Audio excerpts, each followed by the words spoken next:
¿Qué tal? Espero te encuentres muy bien y estés teniendo un excelente día, una excelente noche o un excelente inicio de semana. En esta ocasión vamos a revisar un poquito de teoría acerca de por qué algunos modelos de inteligencia artificial nunca llegan a producción, la diferencia entre un notebook y un producto real.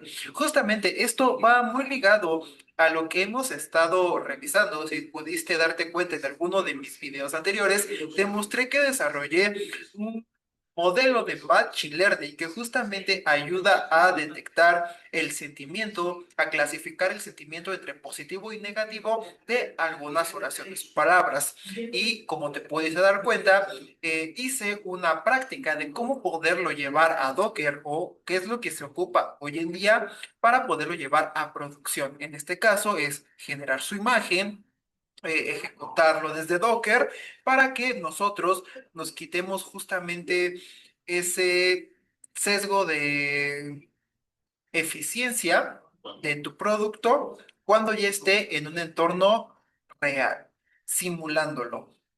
Porque ya en la práctica es algo un poquito más complejo, pero se siguen básicamente los mismos pasos. Y ok, bueno, pero enfocándonos en lo que vamos a ver en esta ocasión, es justamente esta cifra del 80% o incluso el 85% según Gartner, es conocida en la industria como el cementerio de los POC, pruebas de concepto. A menudo, lo que funciona perfectamente en la computadora de un científico de datos falla estrepitosamente cuando se intenta llevar al mundo real. La razón es que un notebook como Jupyter, como Google Colab, como tu misma PC, como tu instalación local de Python, es un entorno de experimentación. ¿Por qué? Porque no te estás trayendo todos los datos, no estás experimentando con datos que se están actualizando en tiempo real, o no tienes esa presión de que cuando salga producción, el sistema vaya a predecir algo que no tenga que predecir. Muy bien. Bueno, pero ¿cuál es la diferencia entre el notebook y un producto real? ¿Cuál es la diferencia entre un notebook y un producto real? Bueno, la principal característica es que en el notebook tenemos datos estáticos, limpios y locales.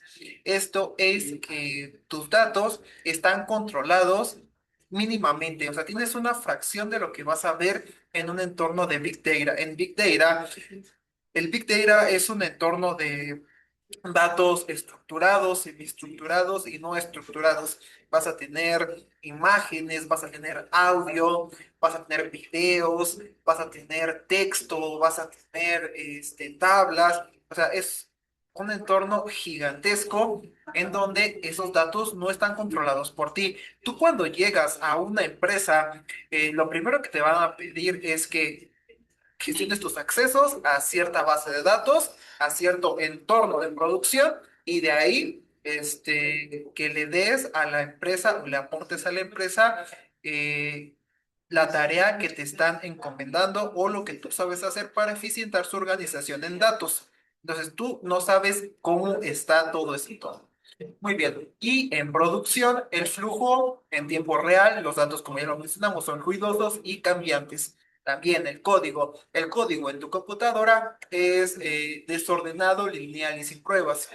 O sea, no es lo mismo que tú te autopruebes, que no puede ser juez y parte, como dirían en algún lado, a que ya sea un entorno donde se va a subir, ya es modular, versionado, ya hay pruebas automáticas, entre muchas más cosas. Escalable, corre la escala, justamente corre para un usuario, o sea, tú eres el único que prueba, eres el único que desarrolla y el único que sabe cuál es la configuración. Y si falla la empresa, si en un entorno productivo falla, la empresa pierde dinero o reputación. Estado, funciona en tu máquina, funciona ya en un entorno de producción o en lo que es el producto real, funciona en la nube, monitoreado 24/7. Como puede ser los modelos como ChatGPT, como Gemini, que está ya productivo 24/7, o sea, tiene que estar arriba y se está revisando en algún momento, ¿no? Tiene indicadores o lanzadores, alertas que les van a decir qué está pasando con ese modelo, cómo va. Bueno, ¿por qué vuelven los modelos? En las tres barreras. Para que un modelo sobreviva, debe superar tres grandes obstáculos que el código del notebook ignora por completo. La deuda técnica oculta. En 2026, seguimos viendo que el código de Machine Learning es solo una pequeña fracción de un sistema real. Más que nada, el Machine Learning, detrás de ya una aplicación, puede ser un sitio web, puede ser una aplicación de escritorio, un videojuego, ¿no? Es solamente el cerebro que va a potenciar ese sitio web, esa plataforma, ese videojuego, pero hay muchas cosas más. Desde si vas a hacer un videojuego con inteligencia artificial, pues ahí ya influyen mucho los sprites, las colisiones, más que nada las físicas para poder desarrollar ese videojuego. eh, el, el storyboard, tus escenarios, entre muchas otras cosas más. Y pasa lo mismo cuando vas a implementar un modelo de inteligencia artificial para predecir algo dentro de una plataforma que ya está hecho. O sea, es agregar esa funcionalidad a lo que ya está hecho. Y el resto es infraestructura, recolección de datos, verificación, extracción. Esto es bastante importante porque para que tú puedas llegar a tener un buen modelo de inteligencia artificial, antes de todo eso se tuvo que hacer un recorrido de datos, desde dónde vienen los datos, cómo se gobiernan esos datos. Por eso es muy importante hoy en día, las empresas están optando por un gobierno de datos, el cual te va a permitir que un equipo dentro de la compañía o dentro de la empresa que está desarrollando pueda justamente eh, tenerlos en buen estado para que nutran correctamente los modelos de inteligencia artificial, que estén bien categorizados esos datos. El gobierno de datos justamente se encarga de eso, de quitarles esa redundancia al dato, de limpiarlos, organizarlos, entre otras cosas. Muy bien, entonces, por eso es tener una muy buena gestión de los datos, ya que actualmente los datos son el nuevo petróleo y el nuevo oro. Eso dice, ¿no? Pero realmente es que ya vimos que el petróleo sigue siendo petróleo y el oro sigue siendo oro. Pero ¿a qué se refieren con esta analogía? Es que tú, analizando bien los datos, y ya lo hemos visto, por ejemplo, cuando en la práctica de trading con Python, eh, si tú ingresas los datos correctamente, te dicen muchas cosas. Pero tú, para poder tú llegar a ese nivel, necesitas justamente tener un buen orden, una muy buena gestión de los datos, ¿no? Actualmente hay herramientas que te facilitan mucho esa gestión de los datos, pero no solo tenerlos bien organizados es lo más esencial, sino detrás de todo eso también se generan artefactos, se les llaman artefactos, a poder tú tener ese diccionario de datos. Eh, ¿Quién solicitó qué tabla y por qué la solicitaron? También conocer qué significa cada uno de los campos que contiene ese dataset o esa tabla, ya que sin esa información, tú al momento de querer hacer un algoritmo de inteligencia artificial o usar técnicas de machine learning, va a ser muy complicado que tú puedas extraer toda esa información correctamente sin conocer cómo está eso. También en la parte de data engineering, eh, cuando necesitas que te estén nutriendo una base de datos o hasta un CSV que se pueda hacer de forma automática o que te estén llegando datos nuevos constantemente, necesitas procesos que estén automatizados o semiautomatizados. La idea es que esté automatizado. ¿Qué pasa? cuando los datos están en automático y se están creando esas tuberías de información para que te lleguen los datos, va a ser muy bueno que siempre sean los datos más actualizados posible, porque justamente vamos a llegar a algo que se llama el data drift, que tienes que considerar al momento de tú hacer tus modelos de machine learning. Bien, data drift, justamente hablando del data drift, el data drift es la degradación de tu modelo. ¿Qué quiere decir? En un notebook o en un entorno controlado, es muy difícil que tus datos cambien. Normalmente está controlado y a menos que tú no hagas un cambio en la información, no se va a ver afectado tu modelo y si haces un cambio en los datos, es más fácil que lo puedas controlar porque sabes dónde se están cambiando los datos.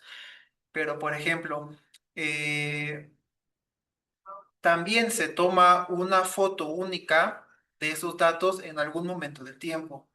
Pero sin embargo, el mundo o estos datos cambian, tus clientes cambian, sus hábitos de consumo ya no son los que eran hace 20 años, hace 10 años, hace 5 años.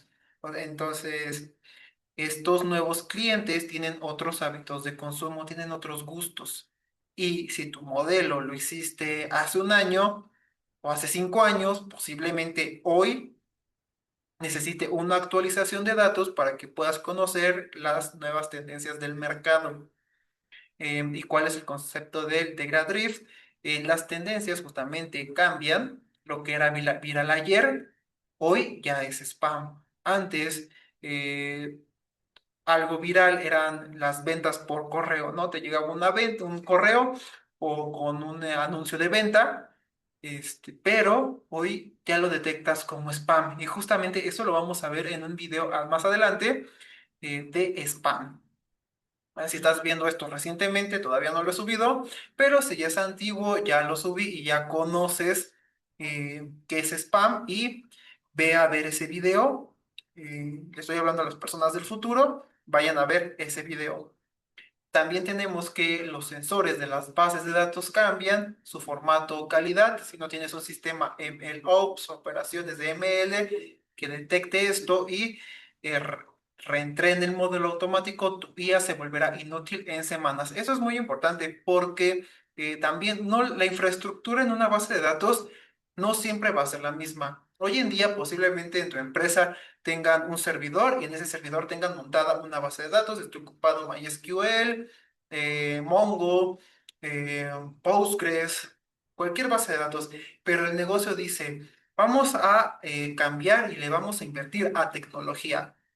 Cambian rotundamente y ahora ya no es una base de datos relacional, sino se migraron a un data lake que puede almacenar datos semiestructurados y estructurados, también datos no estructurados, pero dicen, no, ¿sabes qué? Ya tenemos nuestro Data Lake, pero vamos a contratar una infraestructura que en donde el servicio esté montado en la nube. Vamos a traernos, vamos a ocupar Snowflake, vamos a ocupar Oracle, Oracle Cloud, vamos a ocupar Google Cloud. Y también tu modelo tiene que cambiar para que puedas consumir los datos de allá. Y este. Ok, falta de alineación del negocio. Muchos modelos son soluciones en busca de un problema. O sea, tu modelo va a solucionar algo que el negocio busca. Se crean porque la tecnología es interesante, pero no se integran en el flujo de trabajo del usuario final y no tiene un KPI indicador de éxito claro. Si el modelo es un 99% preciso, pero tarda 10 segundos en responder, el usuario simplemente no lo usará. ¿Cómo cruzar el abismo para pasar del 80% de fracaso al éxito? Las empresas están adoptando estas prácticas. Pensar en APIs, no en archivos. El modelo debe de vivir como un servicio que otros sistemas puedan consultar. Y esto es lo que ocupamos con em, lo que se puede ocupar con Flask, generar una API para que todos los usuarios puedan hacer uso de ese modelo, puedan revisar qué es lo que está pasando en el modelo, las estadísticas sean las más óptimas posibles y si no, bueno, atender ese problema. Containerización, justamente es ocupar Docker, Kubernetes, asegurar que el entorno donde se entrenó el modelo sea idéntico, o sea que si funcionó en tu computadora, tiene que funcionar en mi computadora, en la computadora de tu compañero de trabajo, en la computadora de tu compañero de negocio, en la computadora de tu compañero de universidad, de tu compañero de bachillerato, de secundaria, de primaria, en la computadora de tu mamá, en todos lados tiene que funcionar. Así que eso de que aquí sí funcionó, aquí sí está funcionando, pero allá no, eso es algo malo y hay que ajustar. Y bueno, eh, vamos a ver justamente ese tema, en donde es el fin de en mi máquina funciona, pero en la de los demás no. Y aquí es hablar justamente de Docker y Kubernetes. Si no has empezado a ocupar esta tecnología, ocúpala. Esta tecnología ya lleva bastantes años en el mercado, así que te sugiero que eh, lo pongas en tu lista de aprendizajes de este año, del siguiente año, dentro de 3 años, hasta que salga algo más innovador que esto. Y justamente para acabar con la excusa del de mi máquina funcionaba, la industria ha consolidado una disciplina que es la evolución natural del desarrollo de software. Antes, justamente era el DevOps, la evolución es el MLOps. Así que también si tú eres desarrollador desarrollador web, desarrollador de apps para dispositivos móviles, ya sea Android o iOS, considera aprender técnicas de Machine Learning. ¿Por qué? Porque justamente en alguno de tus proyectos en el futuro vas a tener que implementar Machine Learning o el mismo negocio te va a solicitar el empleo de estas tecnologías o que su software salga a producción con con estas técnicas. ¿Por qué? Porque es lo que se está haciendo hoy. Muchos lados comentan la burbuja de la inteligencia artificial. No sabemos exactamente si esto es una burbuja, si no lo va a ser, pero aún así es interesante y si puedes aprenderlo, si tienes la oportunidad de aprenderlo, apréndelo y ya, ya tú sabrás si lo degradas de tu set de conocimientos o lo ocupas para el futuro. Muy bien. Bueno, la fórmula del MLOps, DevOps más Data más ML. Si visualizamos estas tres áreas, en un momentito. Si visualizamos estas tres áreas, la magia ocurre en sus intersecciones. Sin una de ellas, el sistema simplemente no encaja. O sea, nosotros podemos tener volvemos al ejemplo que hice, tenemos un modelo de sentimientos, pero ¿cómo lo probamos? Hay que subirlo a una nube para que lo pruebe el usuario y nos dé feedback y mejoremos, ¿no? Digo, no lo he hecho, espero hacer en un futuro para que puedas consultar todos los modelos en internet y pues me vayas dando feedback. Oye, este sí funcionó, este no funcionó, me salió esto, agrega el otro y ya estaré yo pues mejorando más que nada esta tecnología que es bastante interesante. Justamente vamos a ver las partes que el DevOps es el software, aporta la automatización. El objetivo es el CI/CD, integración y despliegue continuos. Si cambias una línea de código, el sistema se prueba y se despliega solo. Data Engineering, datos, aporta la calidad y el flujo. No basta con tener datos, deben ser versiones rastreables. Si el modelo falla, debes poder volver exactamente al conjunto de datos que lo entrenó. Y antes del Data Engineering, o en justamente allí también va a faltar justamente el Data Officer y los stewards, que ellos se van a justamente encargar de esa documentación, de gestionar que los datos eh, estén donde tienen que estar, que los datos tengan la calidad que deben de tener, que la calidad que el negocio necesita tener y las tablas que el negocio está solicitando. para que todo se pueda consultar de una manera más rápida, porque tú como científico de datos, personal de business intelligence, de marketing que necesita información, va a ser muchísimo más sencillo que vayas, digas, no, necesito una tabla de hábitos de consumo de los clientes. Ah, pues vas al marketplace de datos, consultas, pones hábitos de consumo, te regresa el nombre de la lista, pero dices, ah, ya tengo la tabla, pero necesito conocer a detalle de qué va cada uno de los campos, porque sin esa información yo no voy a poder seleccionar los campos o las variables más óptimas para este modelo que voy a hacer. Entonces, esa información es bastante crucial para ti. Y Machine Learning o los modelos que aporta la experimentación. Aquí el reto es el rastreo de hiperparámetros y métricas. Y es lo que a donde volvemos, porque sin el gobierno de datos, sin la gobernanza de datos, no vas a poder tú tener esa información para hacer el modelo. Es sumamente importante, importante, con letras mayúsculas, que en tu compañía estén adoptando una, eh, una ideología, estén adoptando esa forma de ver todo, pero enfocada en datos. O sea, los datos son los que te van a hablar y te van a decir hacia dónde.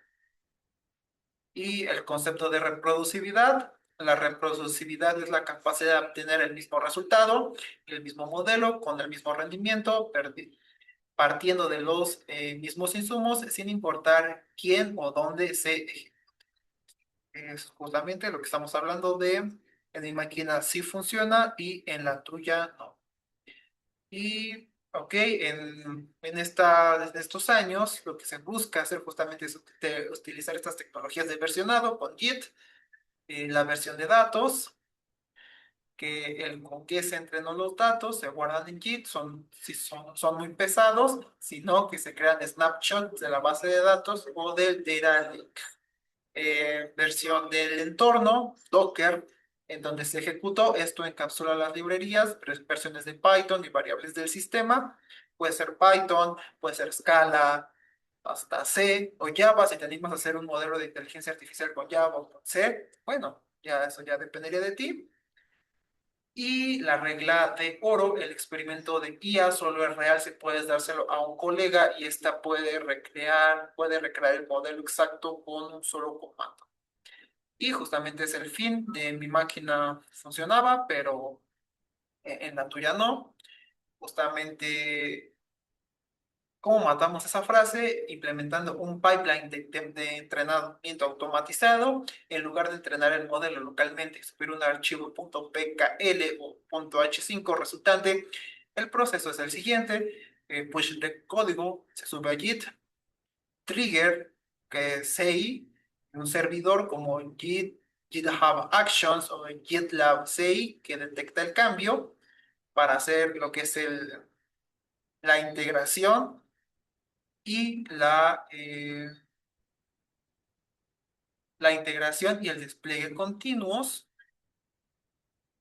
El entorno aislado, el servidor levanta un contenedor de Docker limpio idéntico al de producción.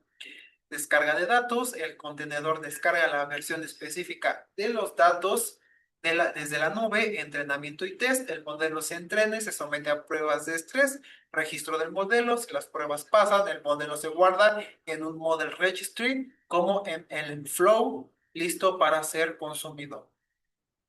Y bueno, ¿cuál es el flujo tradicional? El problema que nosotros tendríamos un flujo manual sería que instalé Pandas 1.2, pero tú tienes la versión 2, ¿no?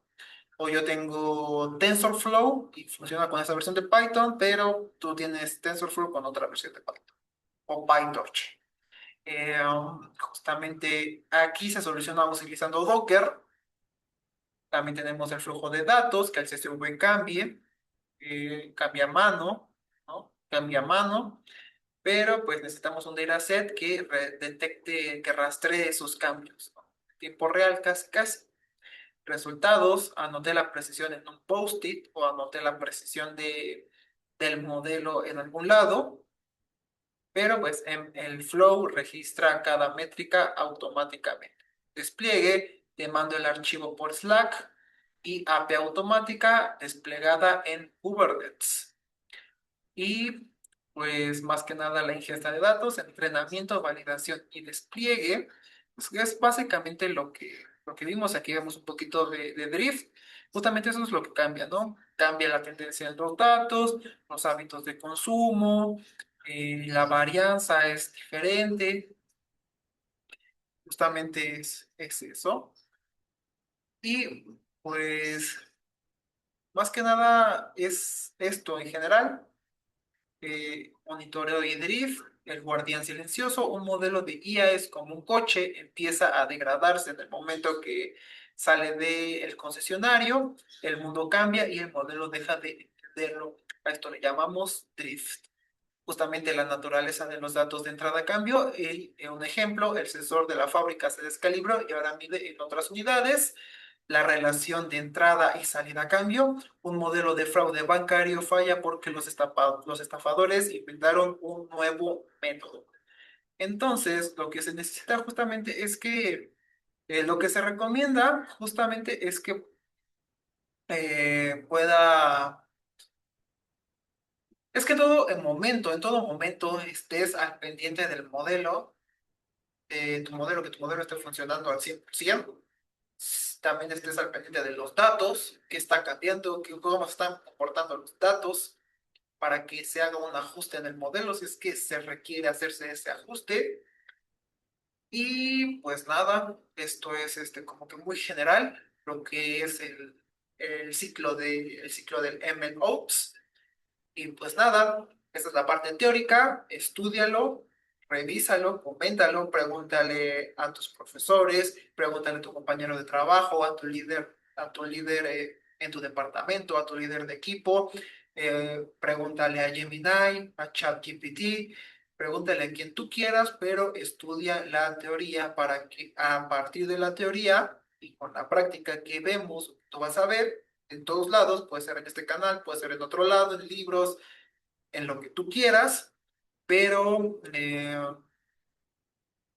profundiza, profundiza la información para que después te vayas a la práctica y nos vemos en otro video más.